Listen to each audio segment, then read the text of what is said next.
Morning student. देखो बेटा, भारत में राष्ट्रवाद, उससे अगला जो टॉपिक है उसमें लेसन में सविनय अवज्ञा की सीमाएं। अब सविनय अवज्ञा जो आंदोलन थी उसकी जो सीमाएं थी भाई वो क्या थी, तो इसमें महात्मा गांधी जी ने परिपूर्ण भारत को एक साथ लेने के लिए, एकत्रित करने के लिए अहम कदम उठाए। उसमें सबसे पहले भारत के अंदर जो जाति पाति, ठीक है, छुआछूत, जो रूढ़िवादी परंपराएं फैली हुई थी, ठीक है, जिससे समाज के अंदर गरीब तबके के जो लोगों को अछूत माना जाता था, उनके साथ दुर्व्यवहार किया जाता था, उनके खिलाफ महात्मा गांधी ने एक नई पहल की कि भाई इन लोगों को समाज के अंदर अगर बराबर का अधिकार नहीं मिला तो समाज जो है एकत्रित नहीं हो पाएगा, और एकत्रित नहीं होगा तो देश का एकीकरण नहीं हो पाएगा, एकीकरण नहीं होगा तो परिपूर्ण जो राष्ट्र है वो स्वतंत्र नहीं हो पाएगा। इसलिए उन्होंने सबसे अहम भूमिका निभाई।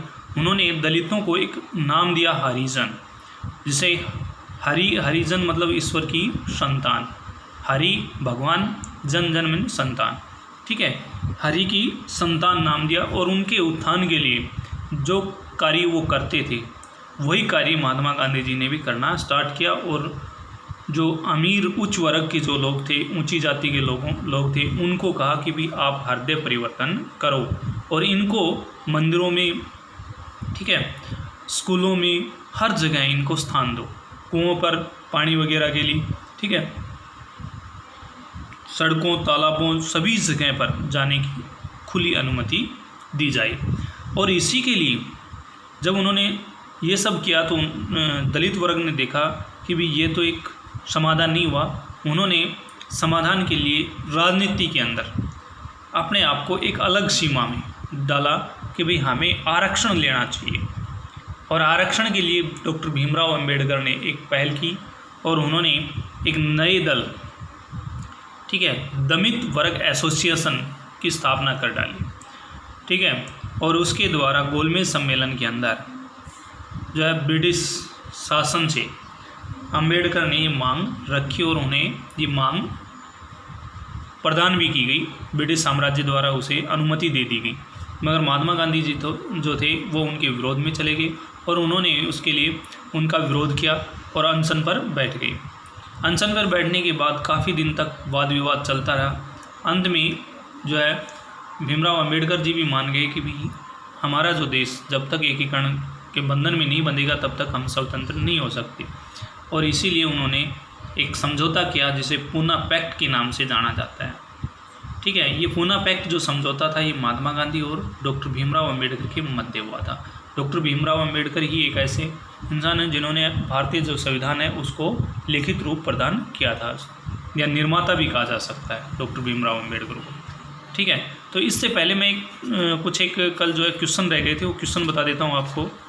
मेन पॉइंट है, कुछ महत्वपूर्ण तिथियाँ आपको याद भी रखनी है बेटा, ये बहुत ही इम्पोर्टेंट है क्योंकि इन्हीं में से मेन है एनटीएससी के, और साथ में अपने जो एमसीक्यू क्वेश्चन बनते हैं वो इसी में से बनते हैं।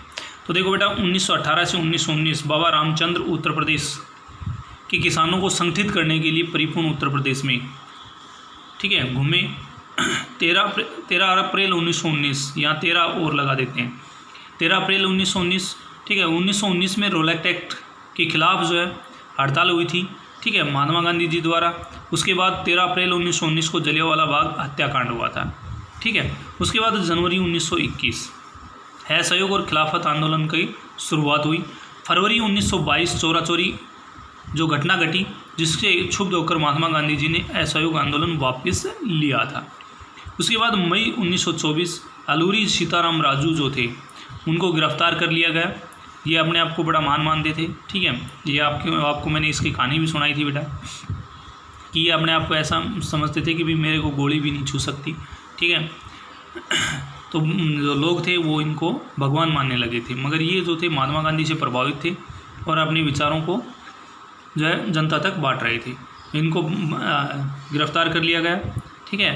और 2 वर्ष से चला आ रहा हथियारबंद जो आदिवासी संघर्ष था वो समाप्त हो गया मई 1924 को, ठीक है।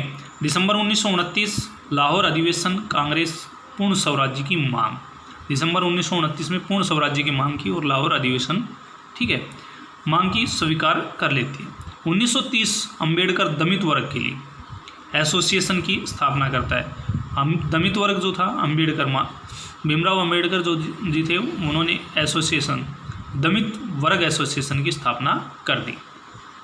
मार्च 1930 गांधी जी दांडी में नमक कानून का उल्लंघन करके सविनय अवज्ञा आंदोलन की शुरुआत करते हैं। मार्च 1930 में गांधी जी द्वारा दांडी यात्रा की, ठीक है, दांडी यात्रा आपको पता है भाई, ठीक है, उसके बारे में मैंने परिपूर्ण आपको कराया भी था, जिसमें 11 घोषणा शुरू के अंदर जो है 11 घोषणाएं मांगे रखी गई थी। अगर ये नहीं मांगे पूरी की गई तो हम क्या करेंगे, कांग्रेस जो है इसके लिए सविनय अवज्ञा आंदोलन चलाएगी, ठीक है। तो नमक कानून तोड़ा गया था। मार्च 1931 गांधी जी सविनय अवज्ञा आंदोलन वापस ले लेते हैं। सविनय अवज्ञा आंदोलन को मार्च 1931 में गांधी जी वापस ले लेते हैं। दिसंबर 1931 दूसरा गोलमेज सम्मेलन, 1932 में सविनय अवज्ञा आंदोलन पुनः प्रारंभ कर देते हैं।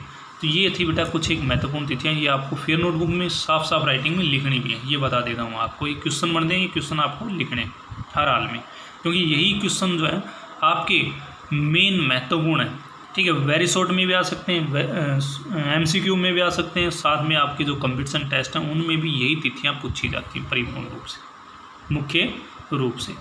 तो अब बात करते हैं सविनय अवज्ञा की सीमाएं। भाई सभी सामाजिक समूह राजस्व की अमूर्त अवधारणा से प्रभावित नहीं थे। ऐसा ही एक समूह राष्ट्र के अछूतों का था। 1930 के बाद वे स्वयं को उत्पीड़ित या दलित कहने लगे थे। कांग्रेस ने लंबे समय तक दलितों पर कोई ध्यान नहीं दिया, क्योंकि कांग्रेस रूढ़िवादी सवर्ण हिंदू सनातन पंथियों से भयभीत थी। लेकिन महात्मा गांधी ने ऐलान किया कि अस्पृश्यता छुआछूत को समाप्त किए बगैर 100 साल तक भी स्वराज्य की स्थापना नहीं की जा सकती। उन्होंने अछूतों को हरिजन अथवा ईश्वर की संतान बताया। उन्हें मंदिर, सार्वजनिक तालाबों, कुओं, सड़कों पर समान अधिकार दिलाने के लिए सत्याग्रह किया। तो भाई महात्मा गांधी जी ने सत्याग्रह अछूतों के लिए सत्याग्रह क्यों किया, तो उनको समान अधिकार दिलाने के लिए, ठीक है। 1930 के बाद वे स्वयं को उत्पीड़ित या दलित कहने लगे। महात्मा गांधी ने स्वयं को उत्पीड़ित या दलित कब कहा, 1930 के बाद, ठीक है। क्वेश्चन बन रहे हैं, क्वेश्चन आपको बनाने हैं। उसके बाद मैला ढोने वालों के कार्य को प्रतिष्ठा दिलाने के लिए स्वयं शौचालय साफ करने लगे। उन्होंने ऊंची जातियों से आह्वान किया कि वे अपना हृदय परिवर्तन करें। ऊंची जातियों के लिए क्या आह्वान किया कि वो अपना हृदय परिवर्तन करें और अस्पृश्यता के पाप का त्याग करें। लेकिन बहुत से दलित नेता अपने समुदाय की समस्याओं का अलग राजनीतिक समाधान ढूंढना चाहते थे। वे स्वयं को संगठित करने लगे। उन्होंने शिक्षा संस्थानों में आरक्षण, अब शिक्षण संस्थानों के अंदर भी आरक्षण की आवाज़ उठाई जाने लगी, ठीक है, और अलग निर्वाचन क्षेत्रों की मांग की, ताकि वहाँ से विधायी परिषदों के लिए सिर्फ दलितों को ही चुनकर भेजा जा सके। उनका मानना था कि उनकी सामाजिक अपंगता को केवल राजनीतिक सशक्तिकरण से ही दूर किया जा सकता है। इसलिए सविनय अवज्ञा आंदोलन में दलितों की भागीदारी काफ़ी सीमित थी। नागपुर और महाराष्ट्र क्षेत्र में ये बात खासतौर से दिखाई देती थी, जहां उनके संगठन काफ़ी मजबूत थे। 1930 में डॉक्टर अंबेडकर ने दलितों को दलित वर्ग एसोसिएशन में संगठित किया। डॉक्टर भीमराव अंबेडकर जी ने दलित को दलित वर्ग एसोसिएशन में संगठित कब किया, तो 1930 में, ठीक है। दलितों के लिए अलग निर्वाचन क्षेत्रों के प्रश्न पर दूसरे गोलमेज सम्मेलन में महात्मा गांधी के साथ उनका काफ़ी वाद विवाद हुआ। ब्रिटिश सरकार ने जब अंबेडकर जी की मांग मान ली तो गांधी जी आमरण अनशन पर बैठ गए। ब्रिटिश सरकार द्वारा गोलमेज सम्मेलन के अंदर, ठीक है, दलितों को आरक्षण की मांग के खिलाफ गांधी जी ने क्या किया, तो वो आमरण अनशन की, ठीक है। उनका मत था कि दलितों के लिए भिन्न निर्वाचन क्षेत्रों की व्यवस्था से समाज में एकीकरण की प्रक्रिया मंद पड़ जाएगी।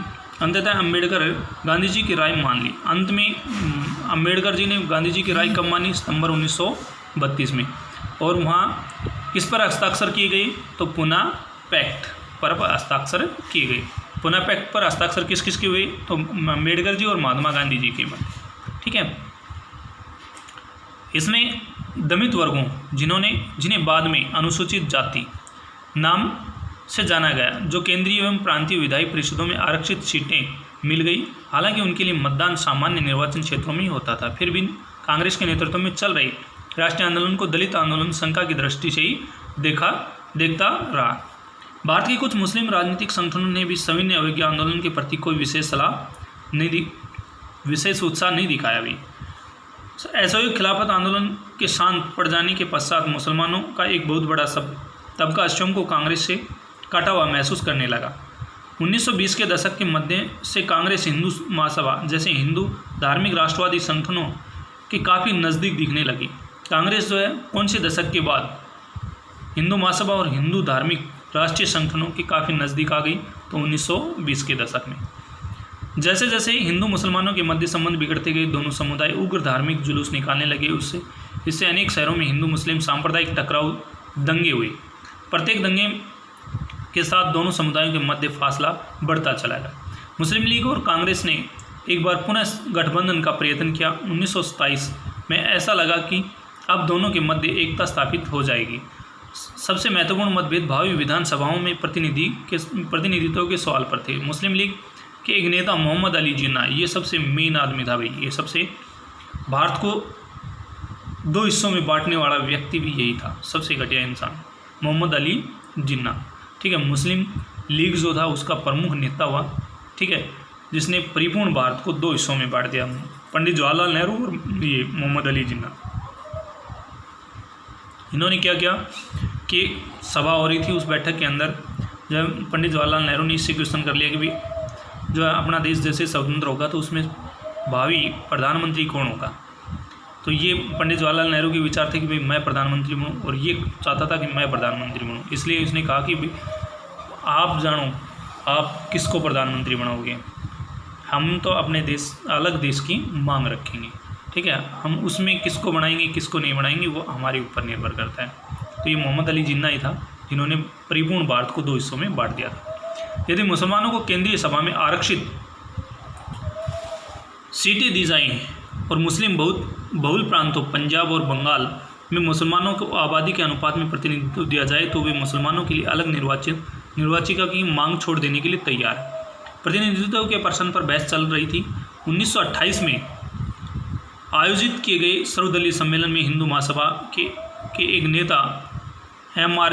जैकर ने एक समझौते के लिए की जा रही कोशिशों की खुलेआम निंदा शुरू कर दी, जिससे इस मुद्दे के समाधान की सारी संभावनाएं समाप्त हो गई।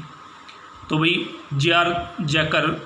M.R. जैकर ने मुस्लिम जो और हिंदुओं के मध्य जो समझौता हुआ उसकी निंदा कब स्टार्ट की, तो 1928 में। ठीक है, सविनय अवज्ञा आंदोलन जब शुरू हुआ उस समय समुदायों के मध्य अविश्वास और संदेह का माहौल बना हुआ था। कांग्रेस से कटे हुए मुसलमानों का बड़ा तबका किसी संयुक्त संघर्ष के लिए तैयार नहीं था। बहुत से बुद्धिजीवी और मुस्लिम नेता भारत में अल्पसंख्यकों के रूप में मुसलमानों की हैसियत को लेकर चिंता जता रहे थे। उनको डर था कि हिंदू बहुसंख्यक के वर्षों की स्थिति में अल्पसंख्यकों की पहचान और संस्कृति खो जाएगी, और इसीलिए उन्होंने क्या किया भाई, मुस्लिम लीग ने अलग देश की मांग रखी। अंत में जब हमारा देश स्वतंत्र हुआ सन 1947 में, तो दो टुकड़ों में बट गया।